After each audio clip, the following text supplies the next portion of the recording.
We are the Gujarat Technological University.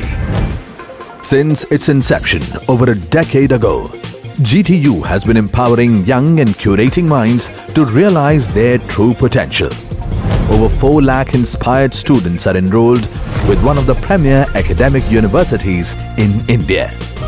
With more than 450 affiliated colleges in its fold operating across 5 zones of the state, GTU, the International Innovative University, your place to move forward.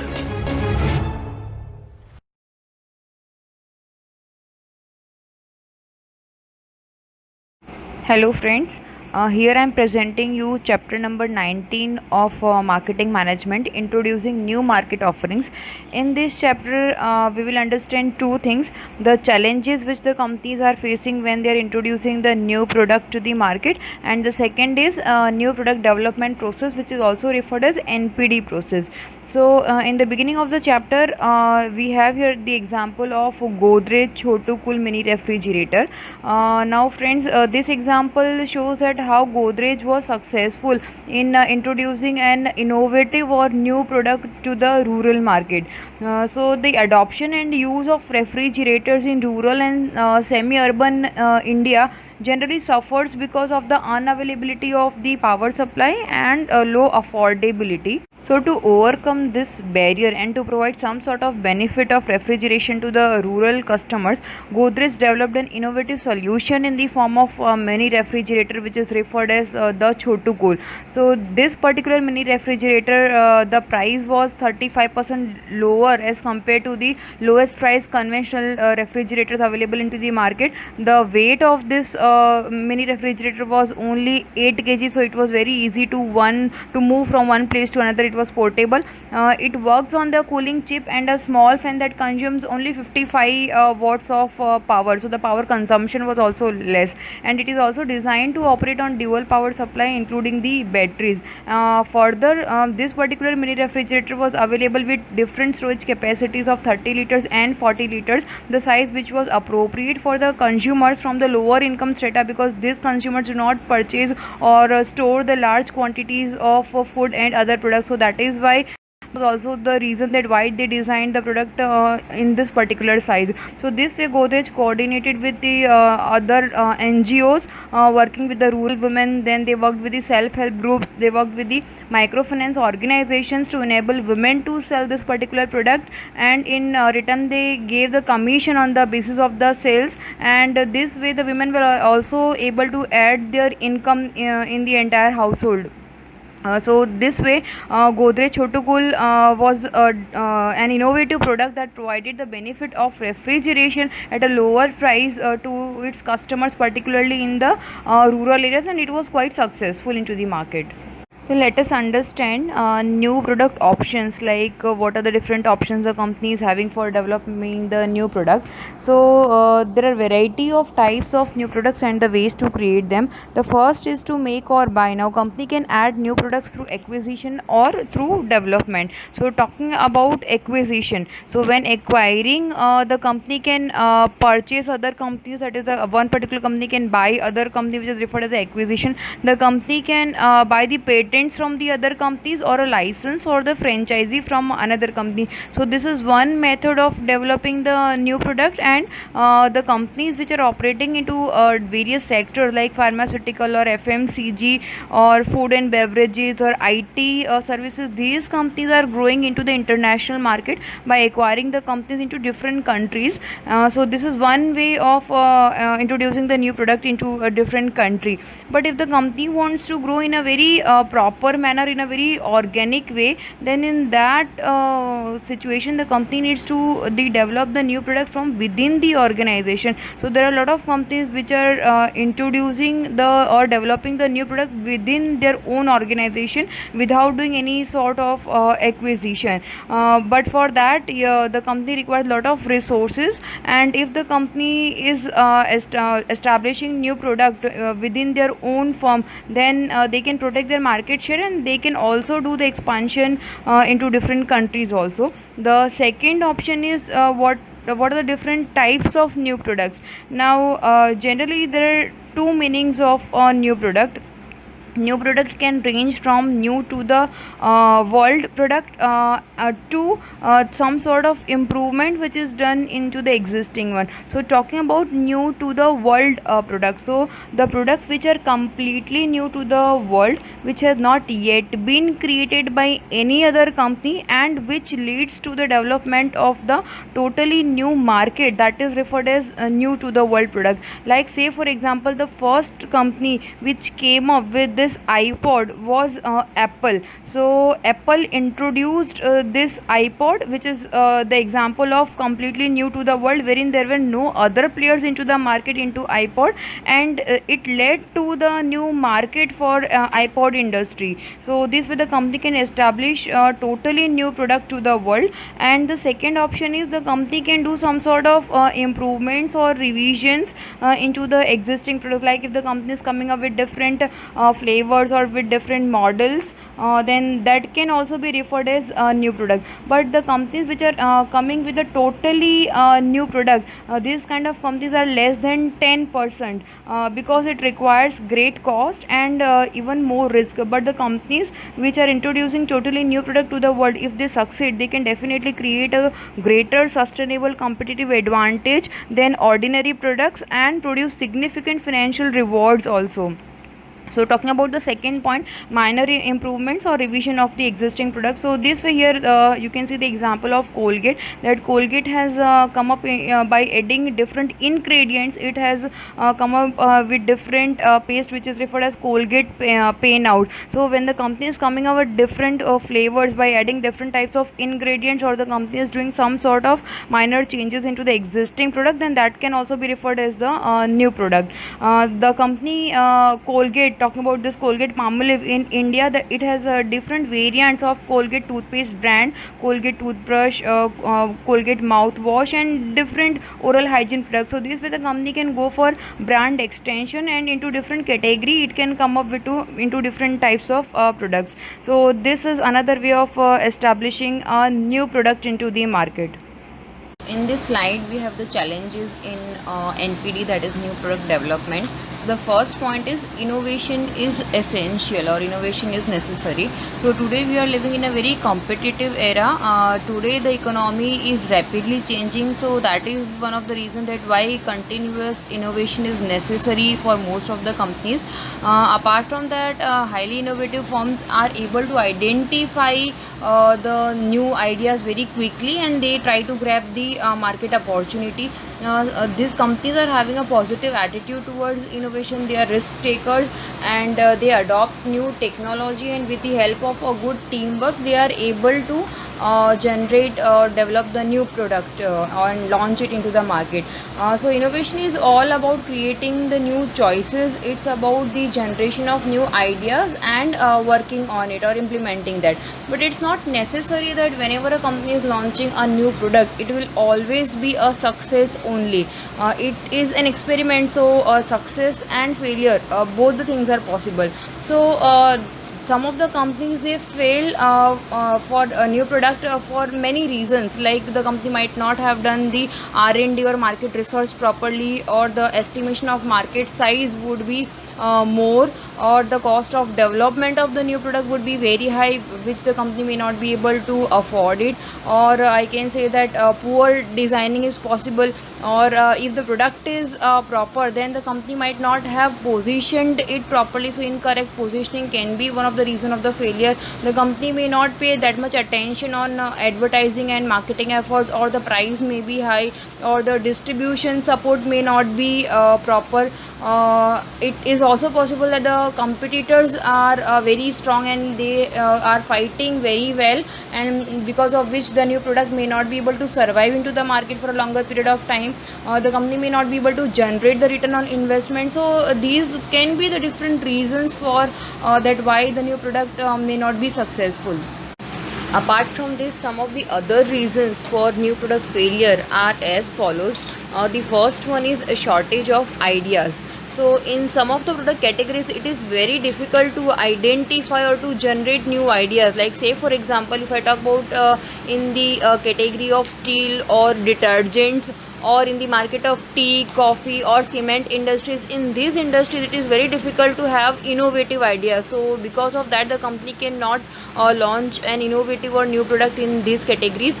The second reason is smaller market segment. Now generally whenever the company is launching any new product, the companies must aim their new product at a smaller market segment. So if the market segment is small, obviously it will lead to lower sales and profits for each product, and because of this the company may not be able to generate enough profit and revenue.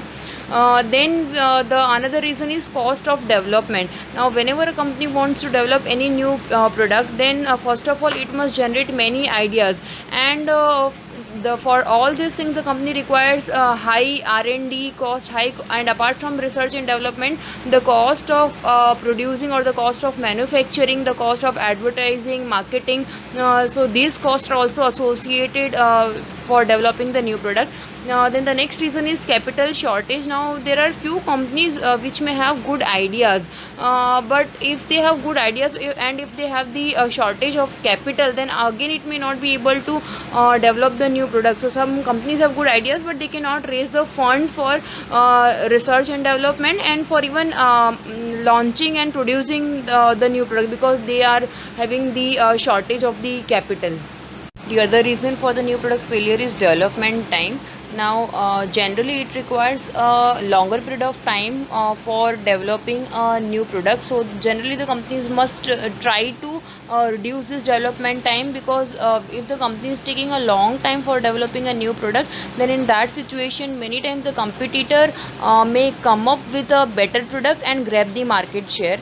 The other next reason is poor launch timing. Now if the company is launching a product before the competitors, the company may have a first mover advantage, but many times it may happen that the competitor is launching a product more or less similar to that one, and it is grabbing the market share, and meanwhile when the other company is coming up with a similar product, then it might be possible that there would be insufficient interest into the target market. So it is very important to identify the right time for launching the new products, so whether they want to launch before the competitors or they want to see the competitor launching the product and they want to come up with a better product. But again they need to do the R&D to identify that when they will launch after the competitor, whether the sufficient number of buyers would be interested into purchasing that product or not.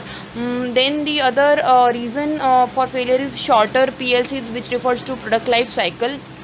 Now these days, because of the development of technology, it is very easy for the rival firms or the competitors to copy a successful product. So whenever a company is launching any product and if it is successful, generally what the competitors do, they copy and they come up with a similar product. So and if the price is a bit less or if the competitor is providing a better product, then all the customers move from that company to the competitor. So this leads to the shortening of the product life cycle, and if the product life cycle is short, then definitely the company will not be able to generate the sufficient revenue as per the expectation. The last one is organizational support. Many times the company is having a good idea, it wants to launch a good new product, but the new product may not be getting that much support which is required in terms of financial help or other management help which is required for the development of that new product. So this was all about the different reasons which leads to the new product failure. Although the company may fail for the first time, but it may still continue with the same idea with some sort of improvement. So initial failure is not always the end of the road for an idea. So the company may always learn from its mistake and continue, which may always lead to the development of the new product in future. So the next we have the new product development decision process, which is also referred as NPD process. NPD stands for new product development, and this process is also referred as stage gate process. So this is the most important part of the chapter.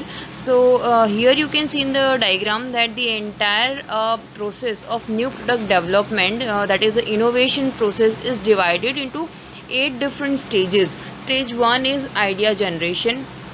Stage 2 is idea screening. Stage 3 is concept development and testing. Stage 4 is marketing strategy and development. Stage 5 is business analysis. Stage 6 product development. Stage 7 market testing, and stage number 8 is commercialization. So these are the 8 different stages which are involved in the new product development process. And if the company is not getting enough inputs at every stage, you can see an arrow which is written no. So if the company doesn't get the required inputs at every stage, then it can drop that particular stage. So this will understand step by step in detail.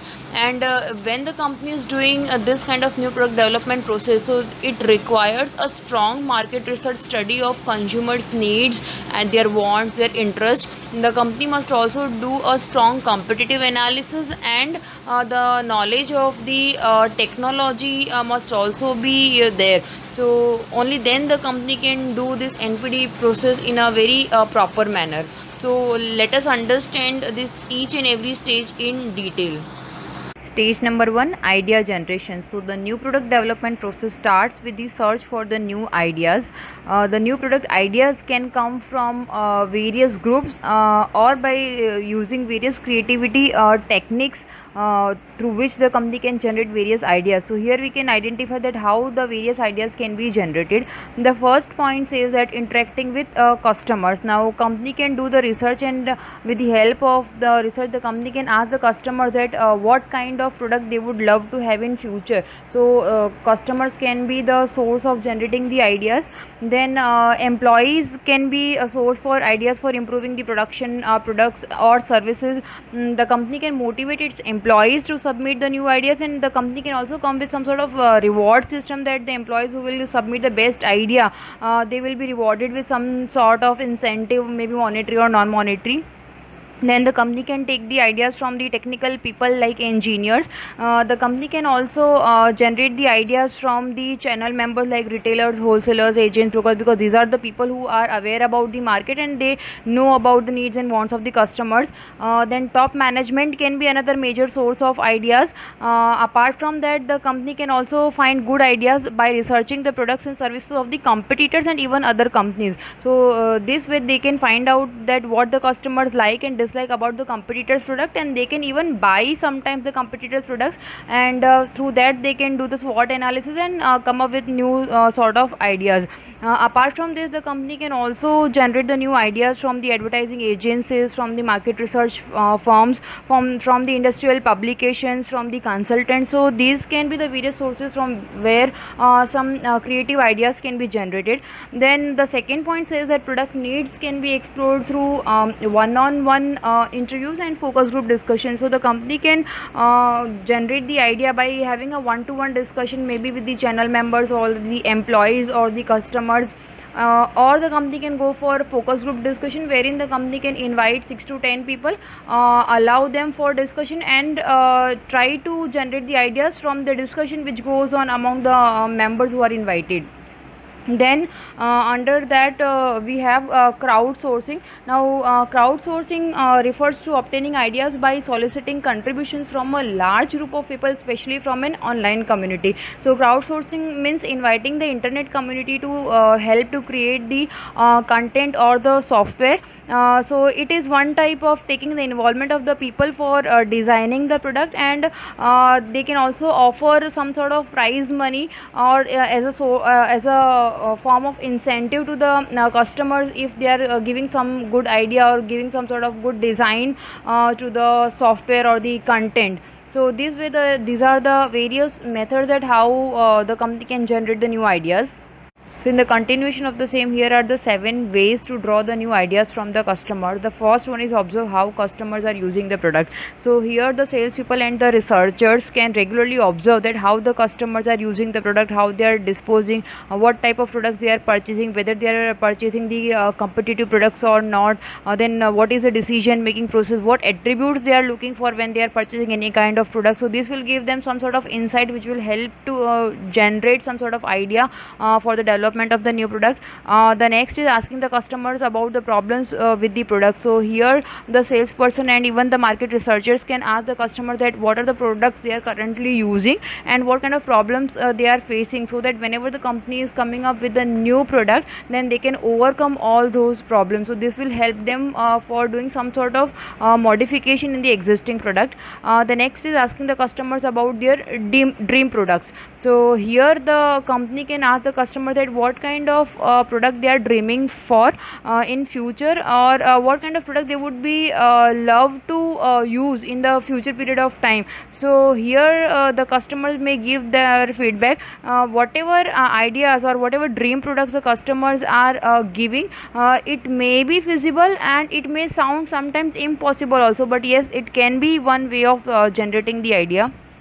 Then use feedback of customers on the websites for new ideas. So here the companies can take the help of search engine optimization, or the company can have a different section of taking the feedback from the customers, or the company can get some sort of advice from the existing customer. So this will be helpful for doing some sort of modification in the existing one. The company can use a brand community to discuss the product. So here the company can invite the brand users, those who are currently using the company's product, and with the help of the discussion the company can generate some sort of ideas, and from that the company can identify that what sort of improvement or what sort of product they should come up in the future. The next is encourage the customers to share new ideas. So the company can definitely ask the customers and encourage them with the help of some sort of incentives, or with some sort of, you can say, innovative techniques, wherein they are sharing some sort of insights, probably for the completely new product, or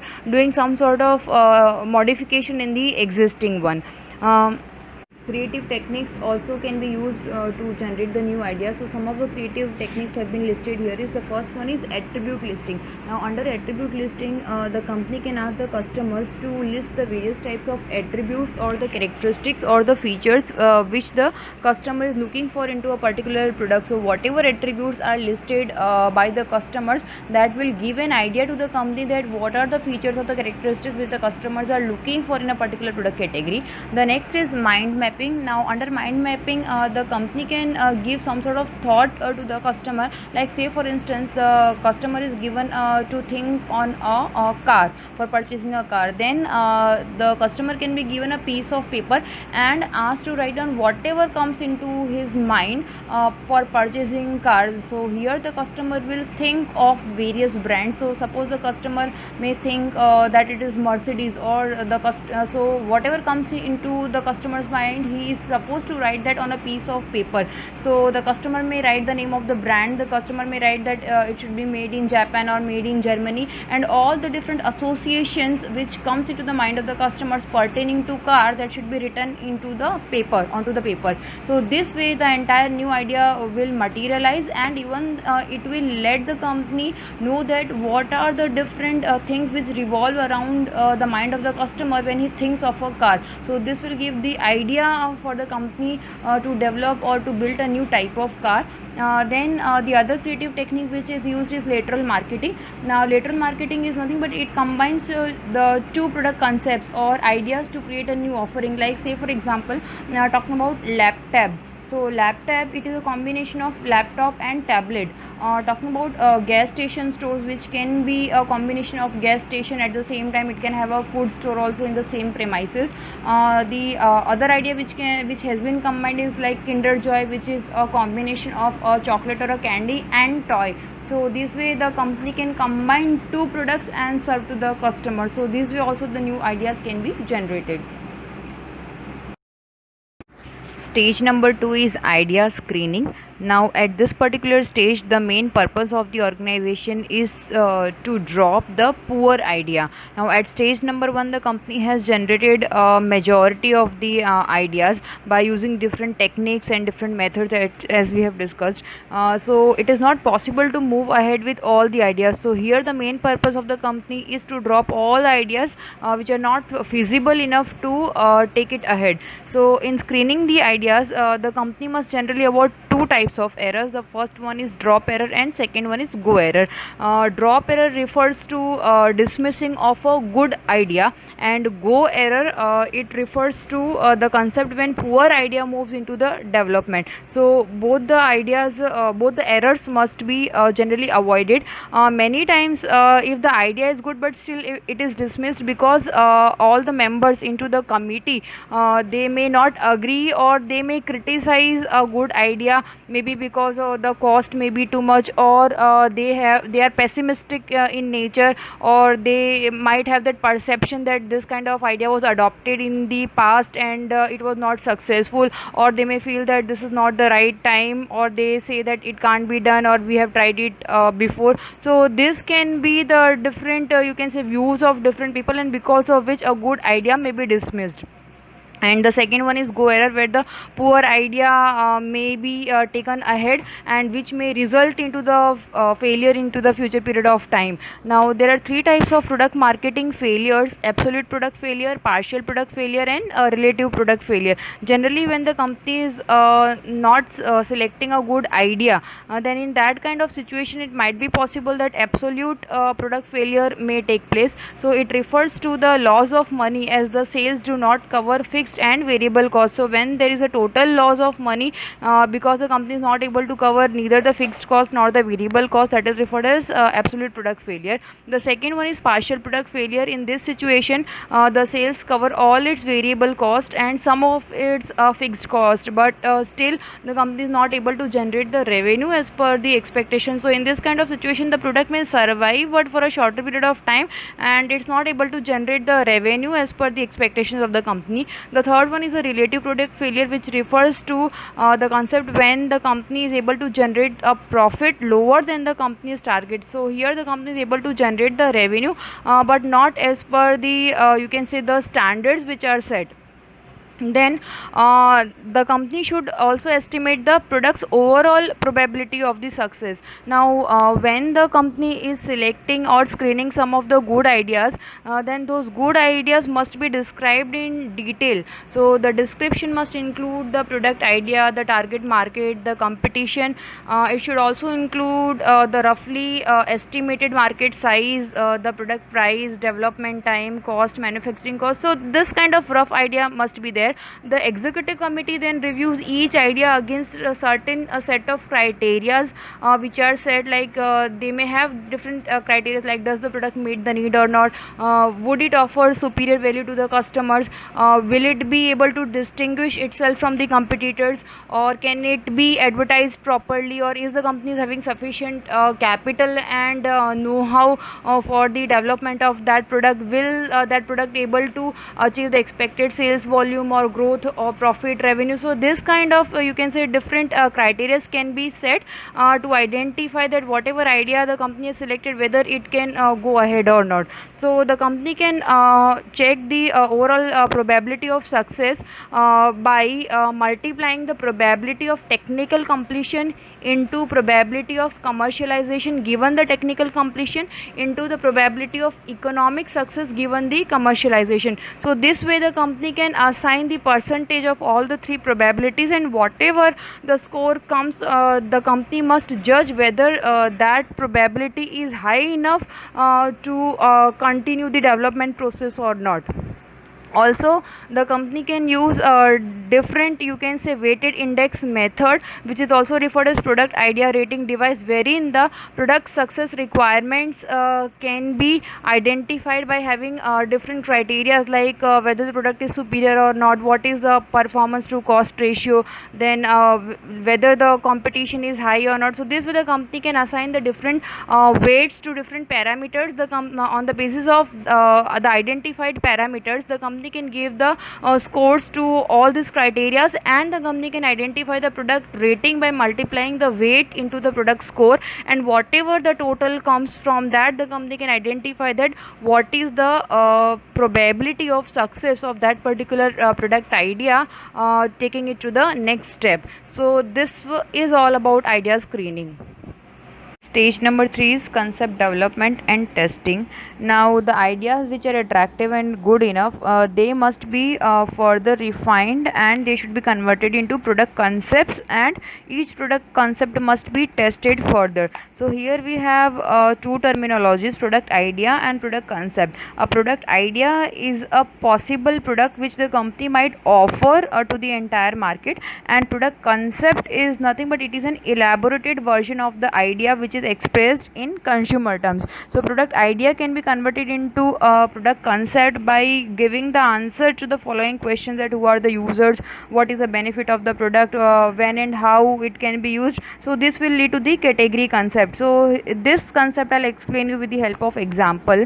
Like, say for instance, a large food processing company is having an idea to come up with a powder which can be added to the milk to increase its nutritional value and taste. So this is just a product idea which has come into the mind of a company which is into food processing. So this is a product idea, but the consumers don't buy the product ideas, but they by the product concept. So let us understand that what is a product concept over here. So a product idea can be it can be turned into various concepts by asking several questions, as I said. So the question can be: who will use this product? The powder can be focused or targeted at infants, or to the children, or to the teenagers, or to the young and middle-aged adults, or to the older adults. So these are the different possible you can say alternatives, that who can be the target market. The second is, what primary benefit should this product provide. So the talking about this nutritional powder, the different benefits which it can provide to the consumers can be taste or nutrition, refreshment, energy. Then the third is, when will people consume this particular drink. So what can be the options of preferring or consuming this drink, which can be, it can be taken in the morning during breakfast, or during lunch, during afternoon or dinner, or late evening. So these are the different options about the when the product should be consumed. So by answering these particular questions, the company can form different category concepts. So here the first concept is it can be taken as an instant breakfast drink for adults who want a quick nutrition. The second concept can be, or the second possible option can be, it can be a tasty snack for children to drink for refreshment during the daytime. And the third possible concept or the option can be, it can be a health supplement for the older adults to drink in the late evening before they go to bed, or probably after dinner. So these are the different category concept, and each concept is having a different set of competitors. Like, suppose if it is taken for instant breakfast drink, so it would compete with cornflakes or hot milk, or toast, bread, biscuit, butter, or upma, idli, whatever the people are taking for this breakfast. If it is a tasty snack, then the set of competitors would be soft drinks, fruit juices, sports drinks, and other juices. Fine. So this way, when the company is thinking of different category concepts, it helps to identify that who would be the different set of competitors for their probable product. Then after that, the company should move ahead. Like, if the company has once decided that which category concept they want to take, whether they want to go for instant breakfast or tasty snack, or for health supplement, then the company should go for formulation of perceptual maps. So perceptual maps are a way to display the consumer's perceptions and preferences in a very visual manner. So here the company can go for product positioning map and brand positioning map, through which the company can identify that what is the preference into the mind of the customer, or what is the perception into the mind of the customers, by taking into consideration various products and various brands. So this way the company will be able to identify that what is the strength and weakness of various brands, that is various products into the market, and with the help of which it can get further ideas to do some sort of changes into its own product. So this is about the concept development, and next we have the concept testing.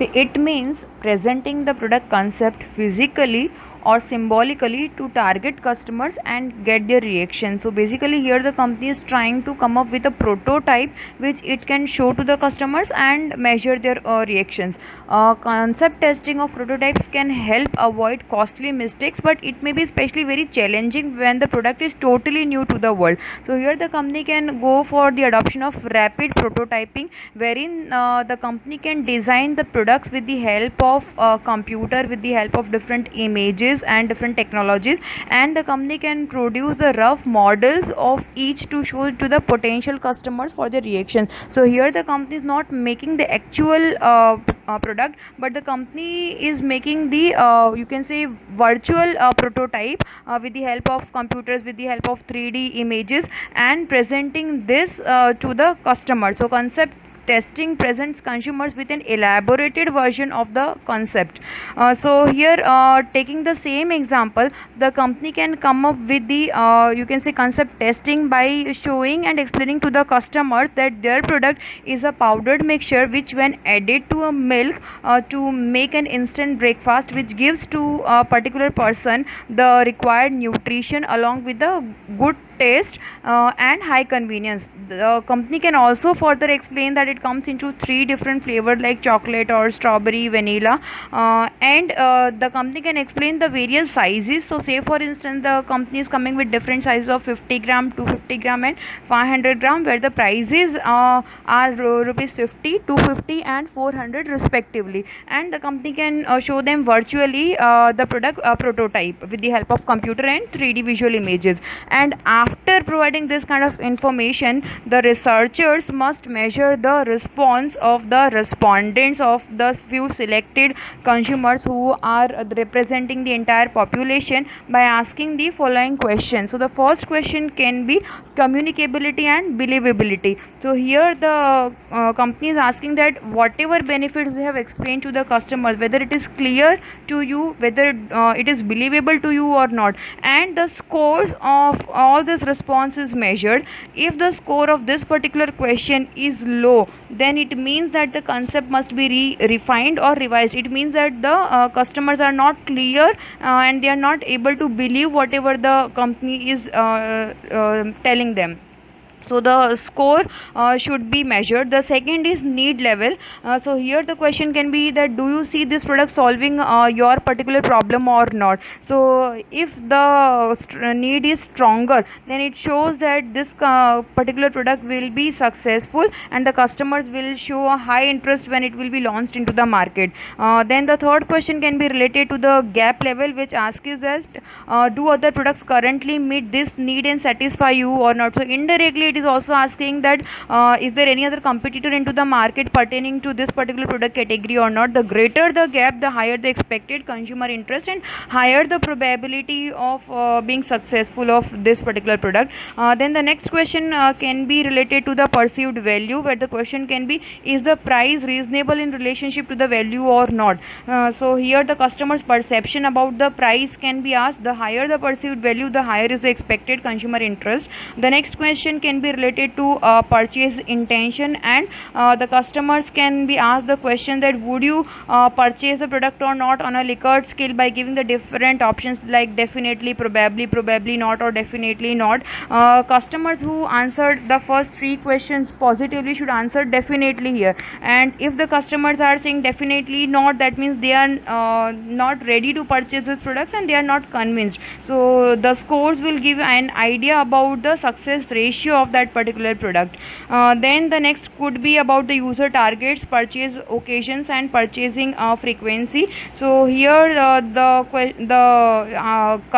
company can identify that who would use the product when and how often, that whether they will be purchasing during the occasions or they will be using frequently or regularly. So this kind of you can say questions can be asked over here. Then the company can do conjoint analysis to find the utility value.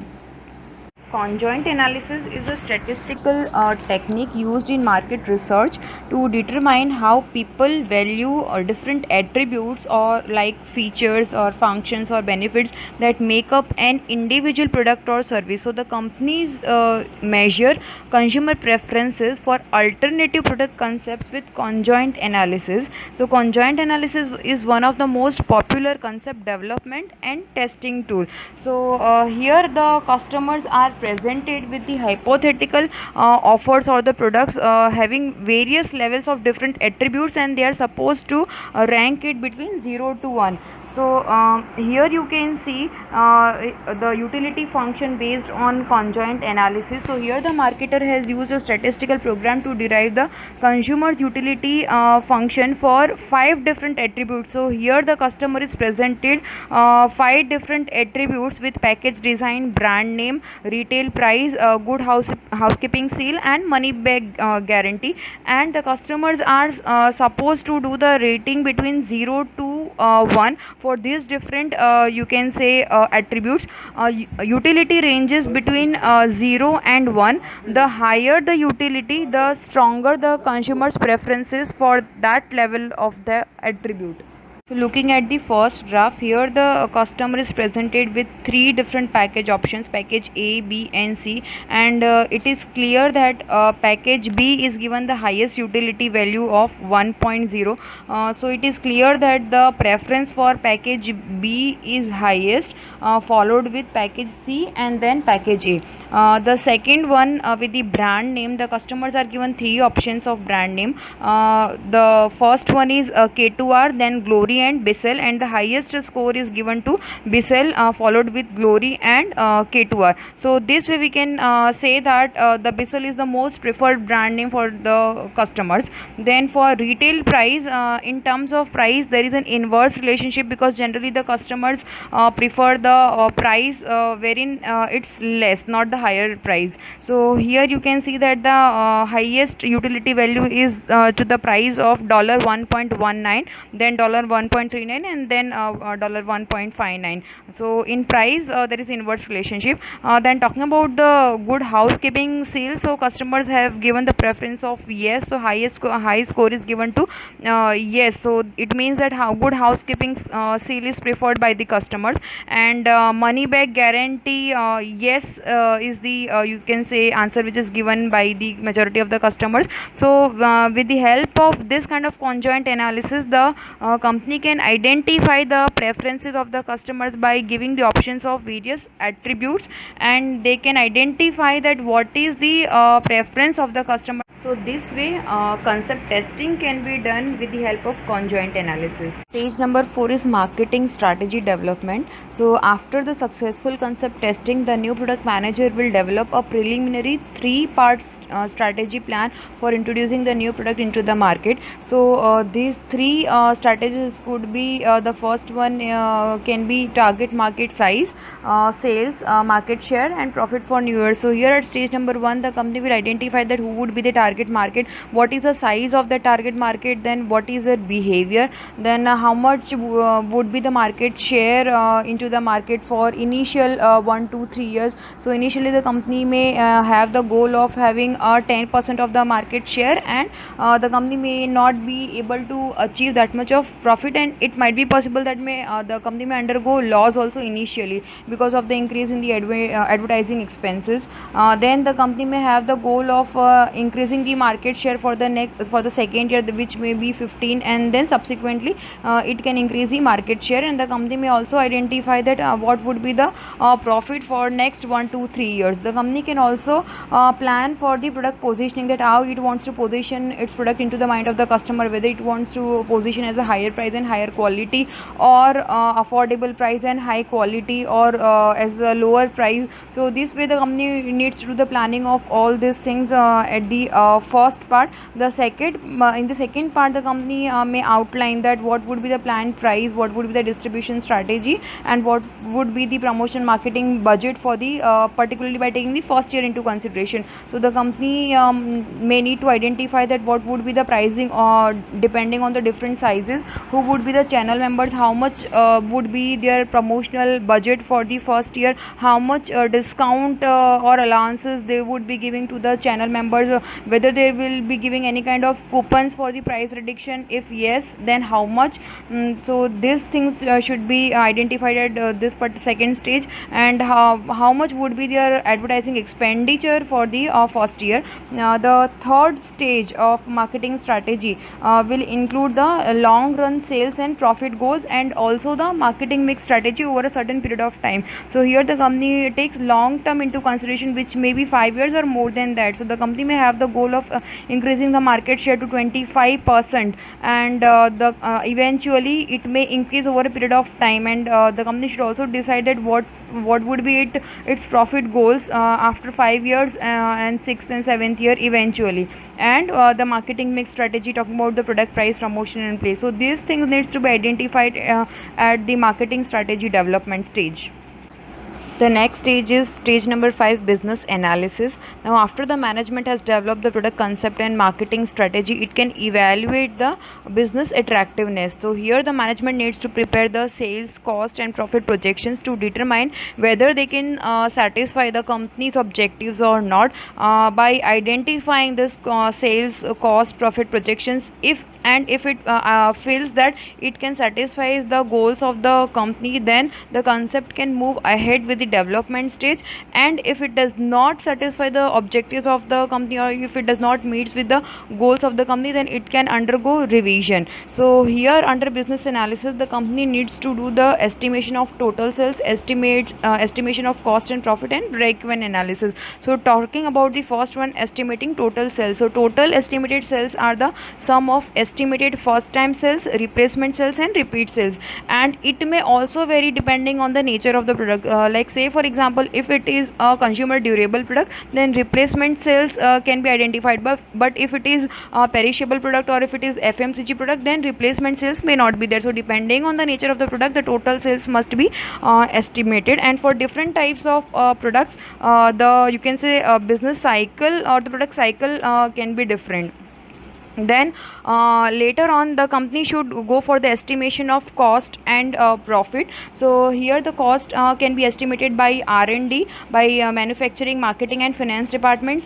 Here the company can prepare a cash flow statement and do the projection of 5 years by doing the analysis of sales revenue, cost of goods sold, then gross margin, the cost of development, marketing cost, then gross contribution.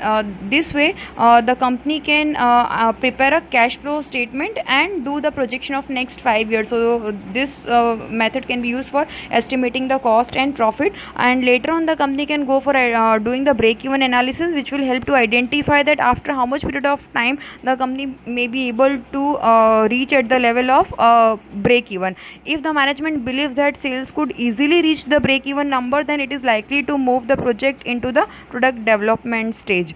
So this way the company should do the business analysis.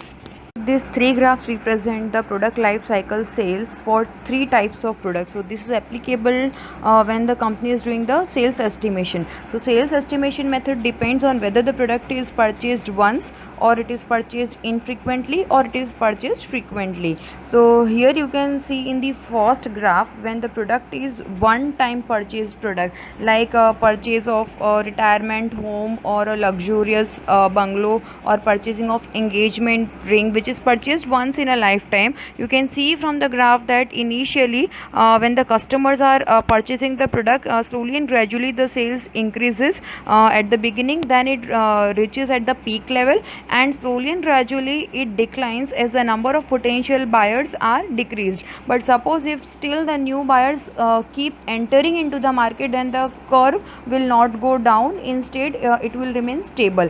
Talking about the infrequently purchased product like automobiles or consumer durable products or some of the industrial equipments, here there is some sort of replacement cycle. So here the company must estimate that what is the replacement sales, after how much period of time the the customers are replacing those products, and or the company should identify that what is the lifespan of those durable products. So this way the company can do the changes in the styles, features and performance, and the company can do the sales forecast of different product categories, and the company should identify the first time sales and the replacement sales separately for infrequently purchased products.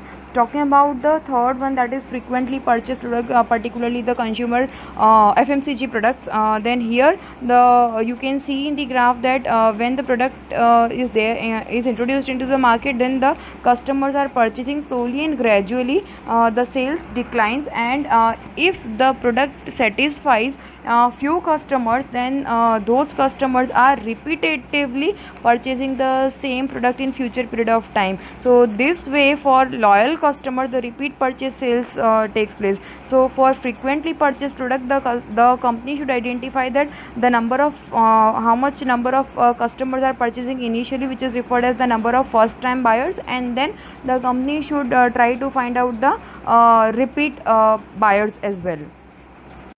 A high rate of repeat purchase means that the customers are satisfied and the sales are likely to stay high even after all the first time purchase has taken place. The seller should also note the percentage of repeat purchase in each repeat purchase class. That means the seller must note that how many customers have repurchased once, or whether they are repurchasing twice, thrice. So this way the company should find out the percentage of repeat purchases. Stage number 6 is product development. Up till this particular stage, the product has existed only in the form of word description or a visual picture or a prototype, but not the actual product. So here the company will determine whether the product idea can be translated into a technically and commercially feasible product or not. So here the company is using the method which is known as QFD, that is quality function deployment. Under this particular methodology, the firm takes the list of desired customer attributes, which is referred as CAs, which is generated by market research firms, and these customer attributes or CAs are passed on to the team of the engineers or the manufacturing people. So the major contribution of this quality function deployment is to transfer the communication from the market to the engineers or the manufacturing people, or who are into the production department. Developing and manufacturing a successful prototype could take weeks or even years, but today, because of the development of the technology, rapid prototyping can be done in a shorter period of time. After the prototypes or the samples have been developed, then the company must go for customer testing. There are two types of testing: alpha testing and beta testing. Alpha testing refers to the test which is done of the product within the firm to see that how it performs under various situations, and after alpha testing the company also goes for beta testing. Beta testing refers to the test which is done among the customers. Now in beta testing there are different tools or techniques can be used: rank order method, paired comparison method, and monetic ranking method.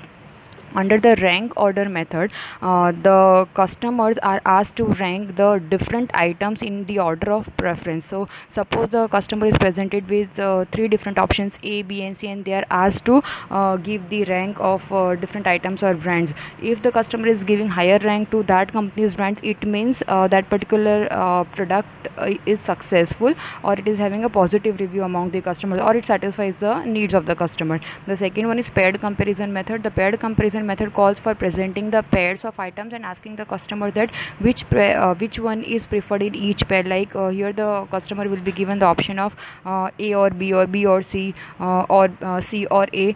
So this way the company can identify that among the two presented items or brands, which one is highly preferred. And the third one is monetic ranking method. So the monetic ranking method asks the consumers to rate the liking of each product on a scale. So 7-point scale can be used, where 1 can be used for intense dislike and 7 for like, and 4 can be neutral or indifferent. So here the customer is supposed to rate a particular item or the brand on a scale of 1 to 7. Suppose if the customer gives rank 1, then it signifies that the customer has intense dislike for that particular product or the brand. And suppose if he gives the rating of 7, then it means that the liking is very high. So this way the testing can be done and the customer's preferences can be identified. After that, the R&D department must also decide that how the consumers will react to different color, sizes and weight. So these variations must also be shown to the customers during the testing, and if it is successful, after that only the full-fledged market testing can be done. So here under product development, the prototype is developed and customer testing at a lower level is done, or the respondents are lesser in size, and if it is successful, only then it will move ahead with the next step. Stage number 7 is market testing. Now after the management is satisfied with the functional and psychological performance, the product is now to be branded with a name, logo, packaging, so that it can enter into the market for further testing at a large scale. Now not all the companies undertake market testing. Now suppose if the company is developing a new product which is completely new to the world, in that situation the company may go for market testing. But suppose if the company is coming up with some sort of variation or some sort of changes in the ingredient, and the company is quite confident that it would be successful, in that kind of situation the company may ignore the test. Many companies, however, believe that market testing can provide the valuable information about the buyers, about the dealers, about the effectiveness of the marketing activities and marketing potential. But still the main issues are that how much investment should be done, then how the market testing should be done, which cities should be selected, what should be the timing. So these are the issues which the companies are facing when they are going for the market testing. Then we have consumer goods market testing. Now consumer products test, they seek to estimate the 4 different variables: the trial, the first repeat, adoption and purchase frequency. So here the company needs to identify, particularly in FMCG goods, that what is the rate of first trial. So generally when the product is distributed in the form of free samples, and the trial rate is high, but after the trial rate the first repeat and adoption purchase frequency decreases. It may not be the case every time, but it may happen. Then after trial, what is the percentage of the people who are going for first repeat? After that, after the first repeat, how many number of customers adopt it and use it frequently? And then the purchase frequency, wherein the company needs to identify that what is the frequency of purchase, whether it is high or low. Many times the customer adopt it permanently, but the purchase frequency is less. So the company needs to identify all these variables, which will give an idea that if the trial rate is high and the first repeat is less, then might be possible that some of the attributes are not appropriate, or the customer needs are not satisfied. So this way the company can identify the gap into the product. We have 4 different methods of testing. The first one is sales wave research, then simulated test marketing, control test marketing and test market. So these are the different methods which are used for our testing. The first one is sales wave research. Here the consumers who initially try the product at no cost, that is in free, they are re-offered it, or they are re-offered the competitor's product at a slightly reduced price. So this way the offer is made as many as 5 times. So that is why the name is sales wave. And here the company notes that how many customers are selecting it again and the reported level of satisfaction. So this way, by offering the companies or the competitors brand several times, the company can identify that whether the customers are preferring the competitors brand or their own brand. So this way the sales wave research can be implemented quickly. It can be conducted with fair amount of privacy and security, and without final packaging and advertising. So this method can be effective, but yes, when this brand is actually commercialized into the market, through this method the company cannot identify the brand's power to gain the actual distribution and favorable shelf position. So that can be identified only when the company is actually launched into the market. Then the next method is simulated test marketing. So here 30 to 40 qualified shoppers, they are invited and they are asked about the brand familiarity and preferences in a specific product category. So 30 to 40 customers who are representing the entire population, they are invited to a particular store, and their preferences about a particular product category are asked, and after that they are shown a brief screening of both well-known brands and even the new products. So they are shown the TV commercial advertisements or print ads of the well-known brands as well as the new brand. And after showing the advertisements of both the products or brands, the consumers are provided with small amount of paper money and they are invited to a store where they are given the option to buy all the items.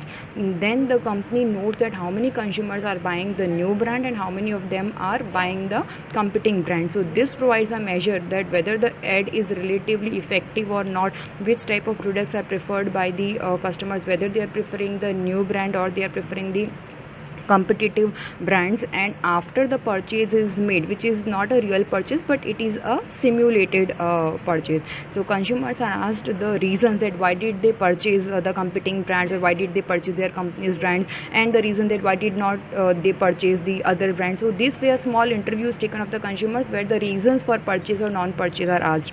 Then those who did not buy the new brand, they are provided with the free samples, and after some weeks or after certain period of time, these customers are interviewed by phone to determine, or their views are taken about the product attitude, their usage, whether those products were satisfying their needs or not, whether they are satisfied or not, what is their repurchase intention, and this way they are offered an opportunity to repurchase the same products in a future period of time.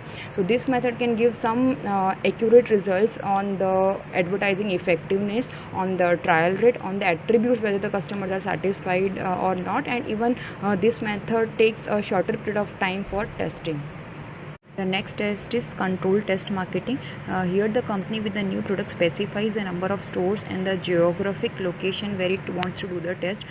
In this method, the research firm delivers the product to the selected panel of participating stores and controls the shelf position and pricing, display and point of purchase promotion. Then the electronic scanners are used to measure the sales which are done into that particular store. After certain period of time, the company is evaluating the impact of local advertising with the help of that store and the promotions, and the interview of the customers who have purchased the products from that particular store is done. So this way the company can identify that which type of products have been preferred by the customers, what is the reason. So this way their views can be identified by doing the interviews of those sample of customers. But the main disadvantage of control test marketing is it exposes the product and its features to the competitors also. So that is the biggest limitation of control test marketing. Then the next method of testing is test marketing. The ultimate way to test a new consumer product is to put it into a full-blown test market. So here the company chooses a few representative cities and puts on a full marketing communication campaign and tries to sell the product into the selected city and measures the response of the customers. The cost of full scale test is generally higher, but it again depends on the number of test cities, the test duration, the amount of data they want to collect. So under test market, the company needs to take several decisions, particularly 5 different decisions. The first one is how many test cities. So majority of the times most companies test for 2 to 6 cities. Then which cities. So selection criteria generally includes the good media coverage, the cooperative chain stores, and the competitive activities which are done into the stores. So generally the company is selecting those cities which are representative of the entire nation. Then the third one is the length of the test. So what would be the duration of the test, whether it would be few months or year or weeks, that needs to be decided. Then what information to collect.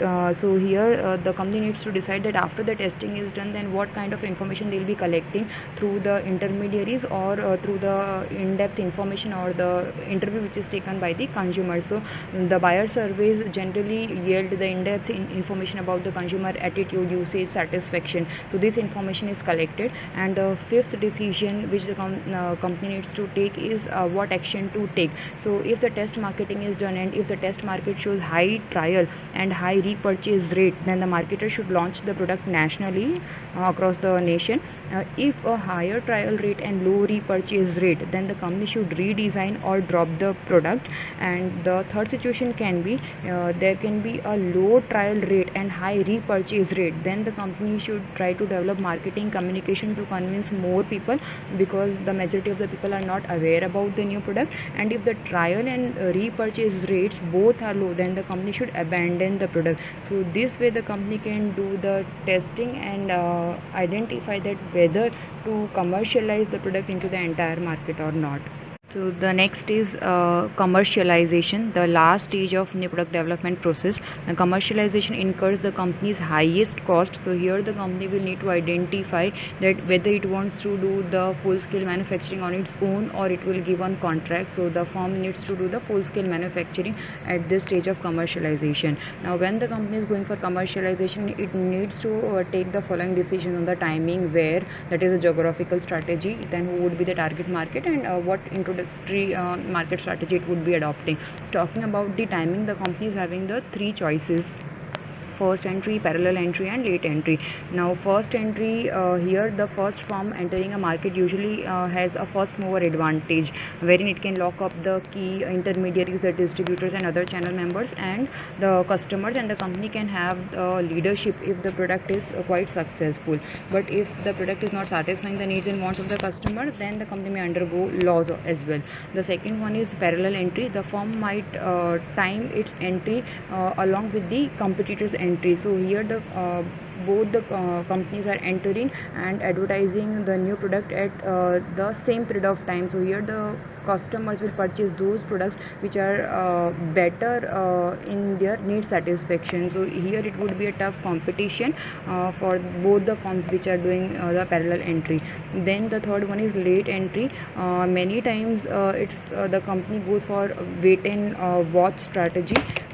The firm might delay its launch until the competitor has borne the cost of educating the market, and when the competitor has done the advertising, it has created the awareness and it has launched its product, then the company can identify the weakness of the competitor and can come up with a better product. And many times the late entrance is also having the advantage of increasing the market share. The next one is geographical strategy.